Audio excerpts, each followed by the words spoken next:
Swayam Prabha. Digital India. Educated India.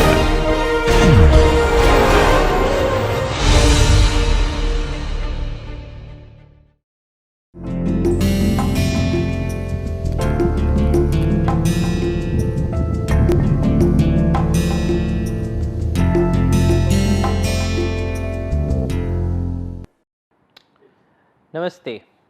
In this lecture, we shall try to explore Metzger's mechanistic beam theory of tree form.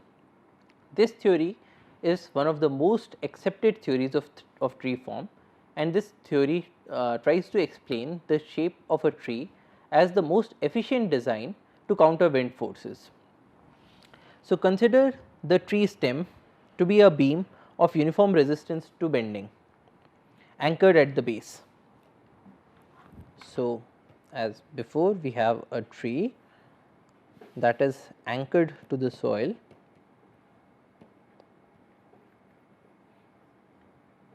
and we are trying to consider this as a beam of uniform resistance to bending, which is anchored at the base. Now, this beam is also known as a cantilever beam.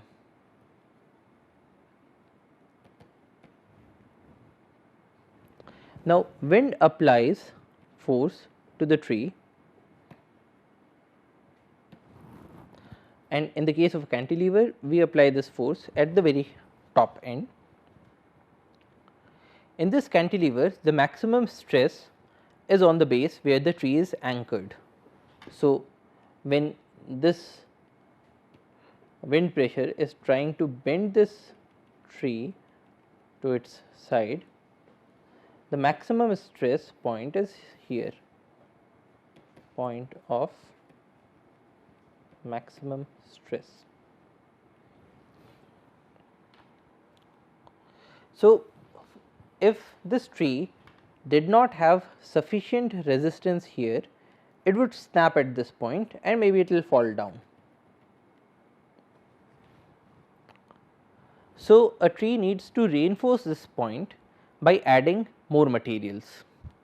Now, because the material at any point of the tree is the same, so for instance, if we considered an engineering position, we could have say steel here and we could have say wood here,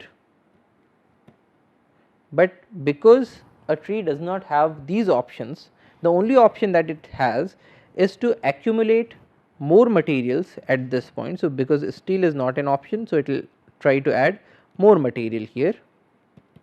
So, giving it a larger diameter at this point, and at this point it will add less materials, giving it a smaller dia.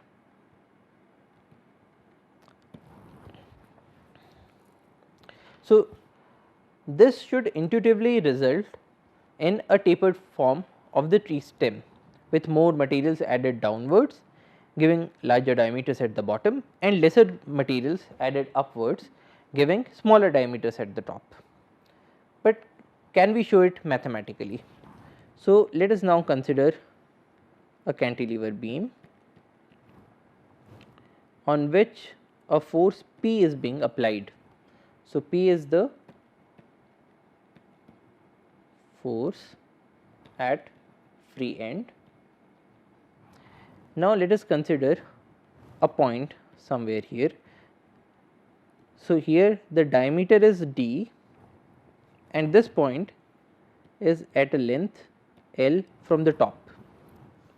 So, L is the distance of this cross section. Suppose this is the cross section. So, L is the distance of this cross section from the point of application of force, and d is the diameter of the beam at this point. Now, mechanics tells us that the bending stress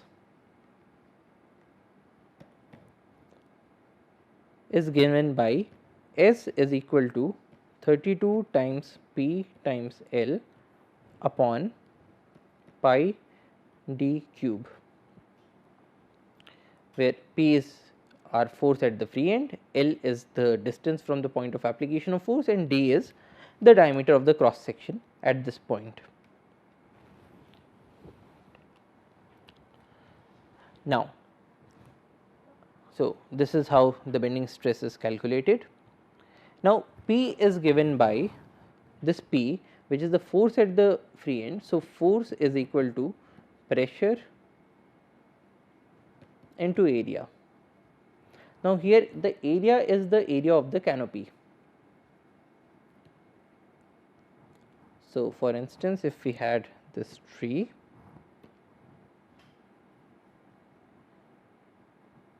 then the area of this cross section that is facing the wind forces is this area, and P is the wind pressure.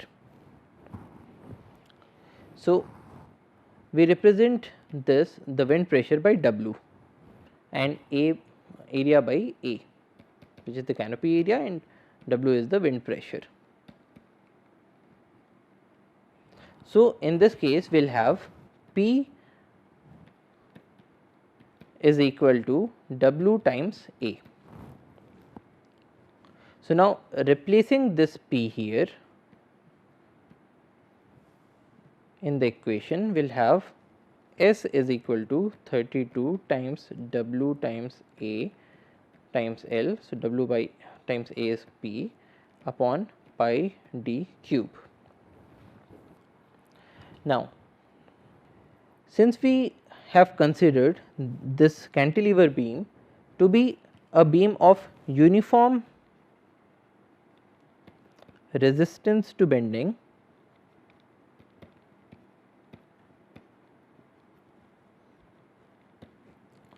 so we can say that this S is constant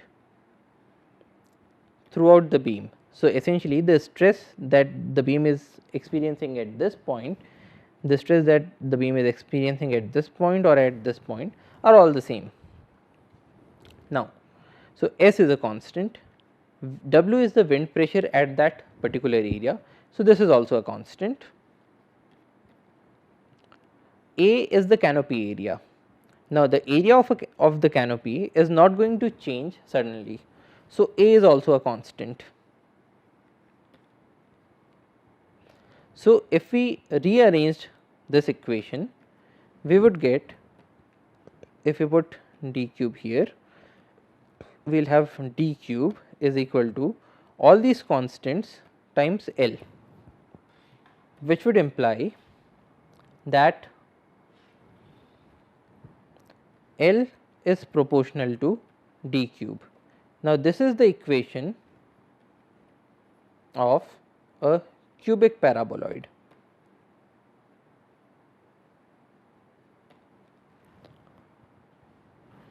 So, what Metzger stated was that all trees have a form that is regulated mechanistically.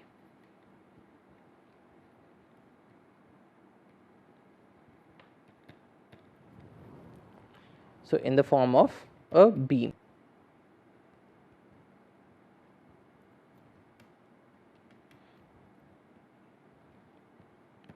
So, which is why we call it the Metzger's mechanistic beam theory. So, it is Metzger's mechanistic theory or the beam theory of tree form.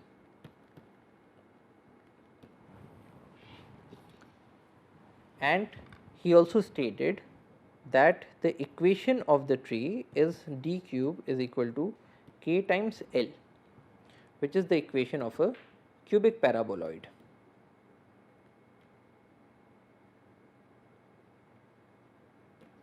Now, you can derive these equations, but you also need to prove it. So, Metzger confirmed this theory for many stems, particularly in the case of conifer species of Europe. Now, how does this theory help us in our forestry applications? So, trees that are growing inside a dense forest will have less wind pressure. Why? Because let us consider trees in a dense forest.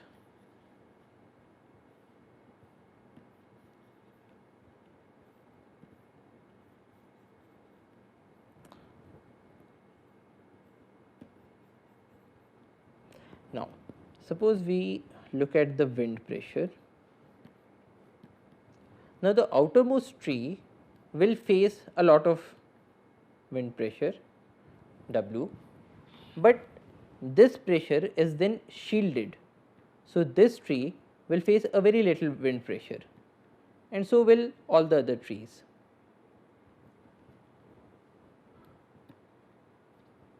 W1, 2, 3, 4.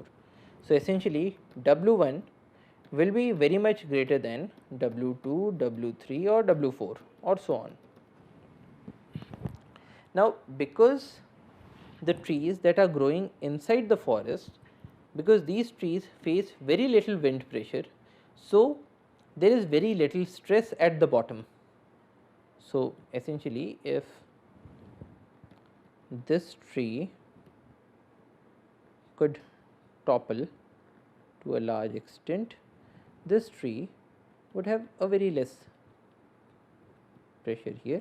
So, we will have low levels of stress at this point as compared to the very outer trees.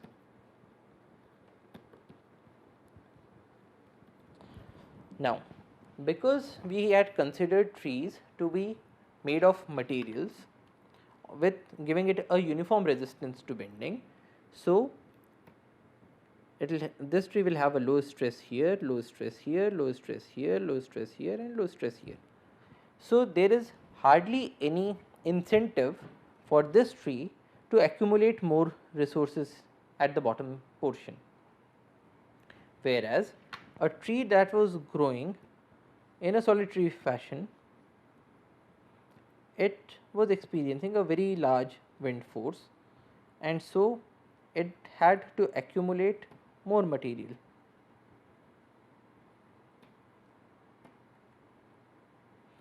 And here you have a very less amount of accumulation. So, what would this accumulation do? In the case of the solitary,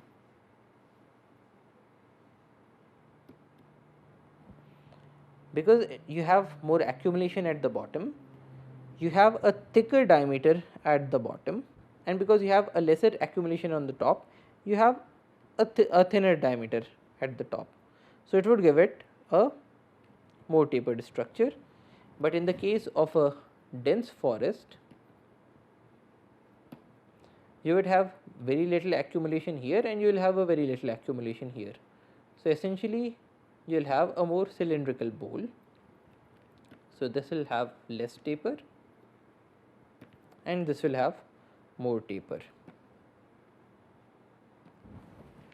Now, there is one other point. A tree is converting energy of sunlight plus carbon dioxide plus minerals into biomass, which can be in the form of wood, leaves, etc. Now, the amount of energy that a tree is receiving at any point on the earth is governed by the latitude of that place, by the cloudiness of that place, and by the topography of that place. Now, because a tree cannot move, so it cannot change its latitude, cloudiness or topography. The amount of carbon dioxide that is there in the atmosphere is also fixed, and the amount of minerals that are there at a site is also fixed. So, essentially the amount of biomass that a tree can create at any point is also more or less fixed. So, now if a tree has to distribute that biomass, so suppose we consider a biomass B. Now, suppose a tree has to deposit lots of biomass here at the bottom, and because the amount of biomass that it has is fixed. So, if you have a large taper, you will also be having a low height, because all the biomass has been deposited at the bottom. So, essentially you have very less biomass that can go to the top, whereas when you have a low taper, the trees can become to greater heights. So, now let us come back to the images. So, we consider this forest again. So, here you can see that the trees are close by. So, in the center where the trees are surrounded by other trees on all sides, will the trees be facing high wind speeds, or will they be shielded by the surrounding trees? Well, more or less they will be facing very less wind speeds because they have been shielded by the surrounding trees. Now, since the wind speeds here are low, does the tree need to reinforce the base? Well, the answer again is no, because it does not have any great amount of pressure at the bottom. It is not facing a risk of being snapped at the bottom. So, there is hardly any need to reinforce the base, but it can produce large amounts of biomass. So, where would that biomass go? It will grow to the topmost portions, and it will grow to greater heights. So, can we now explain why these tree stems are cylindrical in shape? Well, yes, Metzger theory can very easily explain why these trees are cylindrical in shape and why they are having a great heights. Now, consider similarly this lone tree on a windy slope. So, what can we say about the wind pressure faced by this tree? Will it be facing high wind speeds or low wind speeds? Is there any shielding to protect it from high wind pressures? No, right? Because there are no trees surrounding this particular lonely tree that could shield it from wind speeds. Now, since the wind speeds are large, will the bottom of this tree face greater stresses? Will it be more prone to snapping? Yes, it will be more prone to snapping. Now, if it is facing greater stresses at the bottom, does it need to reinforce the base? Yes, it needs to, because remember, if it does not, it is going to snap at the bottom. So, can we now explain why this tree stem has a large taper? Well, Metzger's beam theory can very easily explain why this tree has a larger taper. But can we also explain why this tree has a shorter height? Well, yes, because the amount of biomass that it can produce is limited by a number of factors, and because it has expended most of its biomass at the bottom locations, so it cannot grow to very great heights. Now, will such trees have good economic values, or will trees with a cylindrical bole have better economic values? The answer is that we always prefer trees with a cylindrical bole. They are easy to work with and there is very little wastage. So, can you now tell why timber from trees growing in dense forests is preferred over that from trees growing in isolation? Using Metzger theory, yes, you can tell, because in a dense forest your trees will be having lesser amount of taper and they will be having greater heights as compared to trees growing in isolation. So, Metzger theory is a very important theory which has huge ramifications in the science of forestry. Thank you for your attention. Jai Hind.